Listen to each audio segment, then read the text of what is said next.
Hi, welcome back. It's been a while. My name is Lisa, and I am coming to you from the glamorous Pod Camper. Let's dig right in. First, I have acquisitions. I tend to stalk estate sales in the area to see if there are any fellow yarn hags who have passed away. And I don't want to say I was in luck because, somebody had to die. But R.I.P. Deborah. So Deborah had some nice taste. So this is some Manos del Uruguay, something in blue, and it's got some silk in it.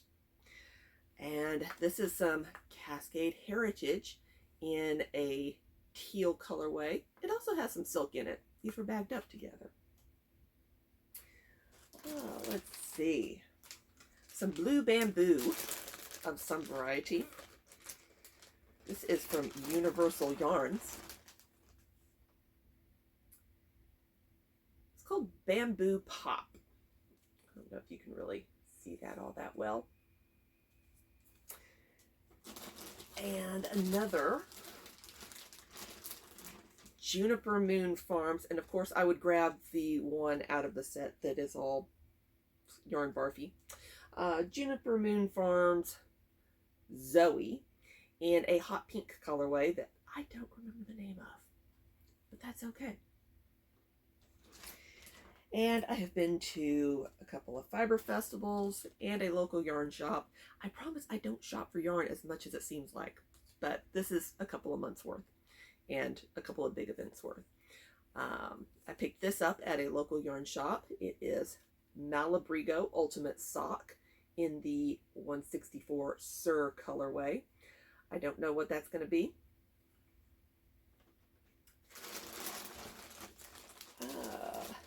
I went to DFW Fiber Fest and I picked up this Jadawoo Designs in the Fireside colorway. Now you'll notice that this is not a full skein anymore because you're going to see it later. And back to Deborah's estate sale. I got a sweater's quantity of this.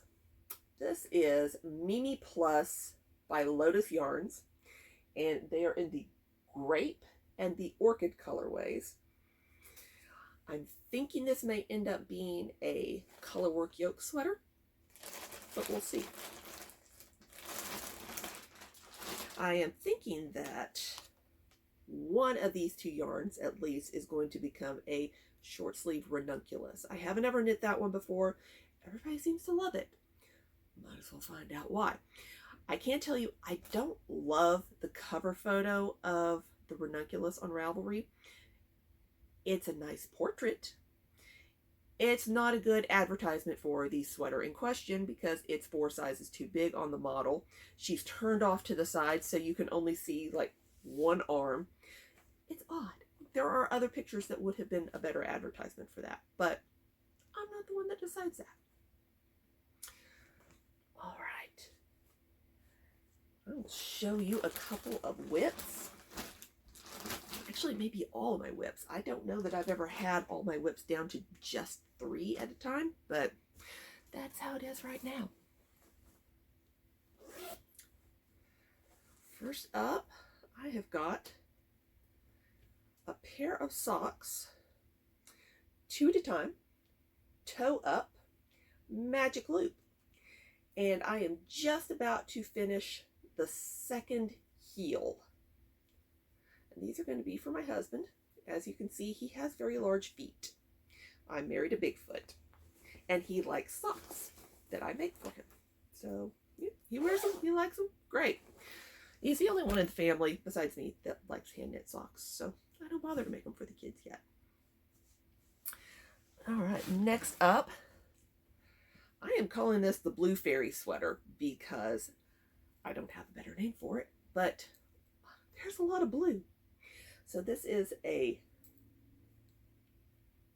color work, obviously, top down strange brew sweater, and I am just picking a random motif for each colorway and having at it. I've got about 5 or 6 different shades in there. I've got a grain of white, obviously, and then differing shades of blue and green.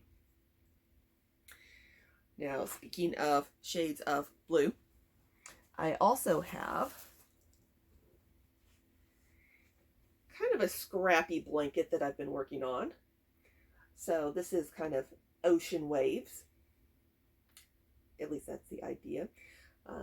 This is a lot of short rows, but overall it's not a difficult pattern. Actually, I'm kind of freehanding that one. I'm sure there are a lot of patterns out there like that, but if you like it, find one, go for it. All right. I have finished objects. I had a lot of time to sit and recover this summer. More on that later, but so I had some bamboo yarn, and then I went to a local yarn store that was having a trunk sale. That's the word. A trunk sale for Theodora's yarns. Theodora's Pearls. That's the name of it. So I picked up some more, and then I worked them all together, and I made this tank top. I wore this to our city's 4th of July celebration, and I realized I don't need to bend over in that because, ooh, that's interesting. It looks fine when I'm standing up, but apparently it's a little bit loose. May need to figure that part out. I think last time I checked in, I was working on a blue corner-to-corner blanket. Well, I finished the corners. It needs some ends woven in, and it definitely needs a border because it's on the small side, just because I get sick of things and I decide I want to be finished with them. Yeah, but it's custom, so we'll call it a design element. I have a couple of neon Musselburghs that I finished. Don't even ask me what kind of yarn. Actually, this is a Hobby Lobby Yarn Bee in the Happy Highlighters colorway. And the pink and gray is something that I picked up at East Texas Fiber Festival, and I know it's color reactive. If I can find the information, I'll stick it in the notes of the description. Here is another neon Musselburgh, also using the Happy Highlighters colorway, and I want to say that this is also a Hobby Lobby yarn, but again, I don't remember the colorway name. Check the notes. I bet I can find it and put it in there. And last but not least, another Musselburgh. No, this isn't even the last of them. This is the last of the Musselburghs.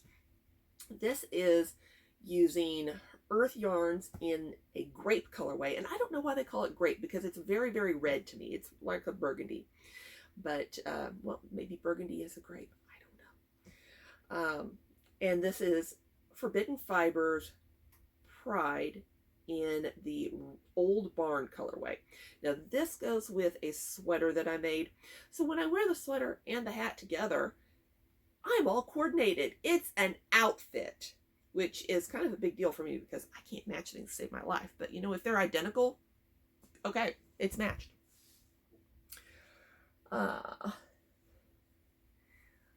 This is not a Musselburgh, but it is a hat. It is a white hat. It was for a knit along the Knits in White Satin. I think that's it. And I double dipped. It was for Shark Week, for politically incorrect knitters, and I didn't win either of them, but oh well, I participated. That's the prize in and of itself. So I've done some Christmas knitting. Let's see. This is a hat and mitten set. This is going to be for my mother-in-law. This is okay, the white yarn is Lazy Cat Yarns Elemental in the Aspen Grove colorway. And the multicolored one is Yarn Bee's Mahogany Forest. And that is kind of a broken seed stitch pattern. And I deliberately did a little bit reversal of it where, so broken seed, you knit one row, and then the next row you knit, purl, knit, purl, knit, purl. And you're also alternating your colors.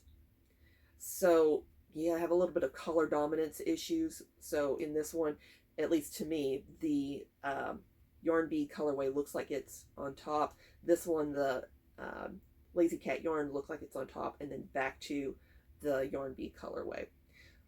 I don't know if anybody else is going to be able to tell that or not. I know it's there.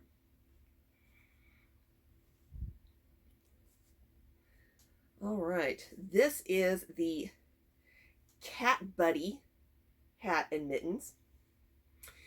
This is using Forbidden Fibers Pride in the Oaken colorway. That's the dark brown.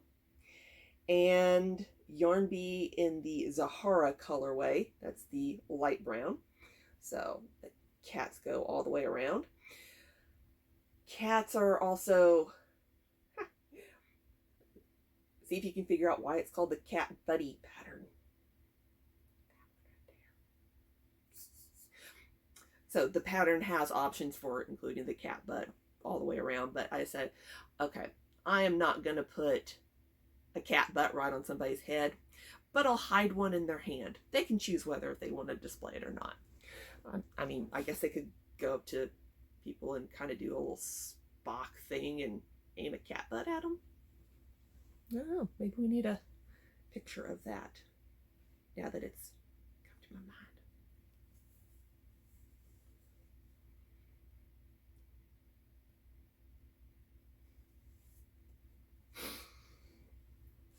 And last of the Christmas knitting, this one is going to my mom. I don't remember the pattern name on this one, but I did use this Jadawoo in the Campfire colorway, and also the Yarn Bee in the Zahara colorway.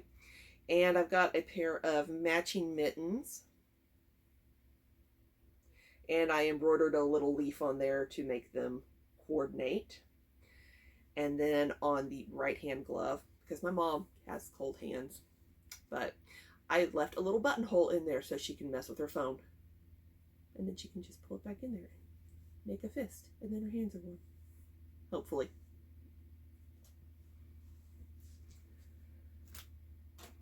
All right,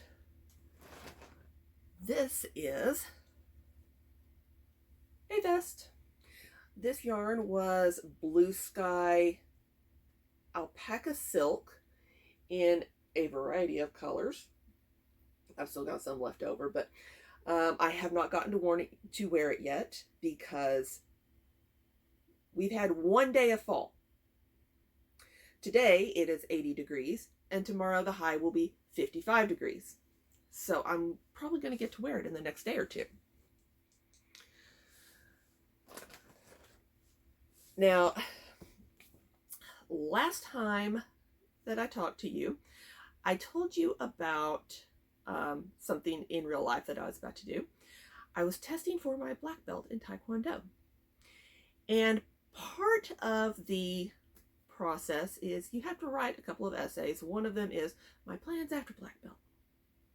Now, my number one goal was to eat an entire pizza all by myself because I had been doing keto from February until early August. I wanted gluten. I was sick of chicken pizza crusts and cauliflower pizza crusts and egg white pizza crusts. I wanted flour.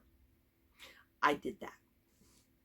Number two was to knit a comfy, cozy sweater because there are a lot of things that when you're doing sit-ups and push-ups and you hate them, you sit there and think about what you would rather be doing, and knitting a comfy, cozy cable knit sweater was one of my goals. And so I cast on the day after black belt testing. There we go. So I hope that I get to wear this soon. The yarn on this is Lion Brand's Fisherman's Wool. Nothing special. I may or may not over dye it. I'm not certain. I just wanted to get on with the knitting. Heaven help me if I can remember which pattern it is. Check the notes below. I bet you I can find that out later too. I just can't find that out right now. And the last time I talked to you, I also mentioned that I had some friends that we were all testing for black belt together. And so I thought, hey, wouldn't it be neat if I made us all matching socks in the colors of our belts from, you know, like the whole journey. And so I didn't have them all finished at the time. Well, I have them finished now. You will notice they are still in my possession. The problem is, I think I might accidentally be a witch and didn't know it. There were 6 of us. I ordered the yarn. I got 5 pairs finished, and I decided I don't want to make mine right now. I'm sick of knitting socks. I want to knit something else in my downtime, which I didn't have an awful lot of, but... And sure enough, one by one, people started dropping out. 2 people had life circumstances, just said, nope, can't do it right now. One person had health issues that popped up about May. One person had health issues that popped up in July. And one person got injured in late July, the week before testing, and she had to pull out 30 minutes before the testing started on night 1. So that left me as the oldest person on the mat,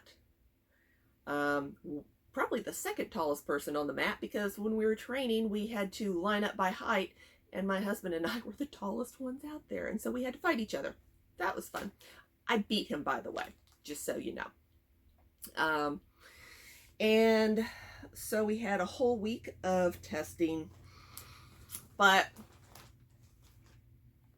I got my black belt.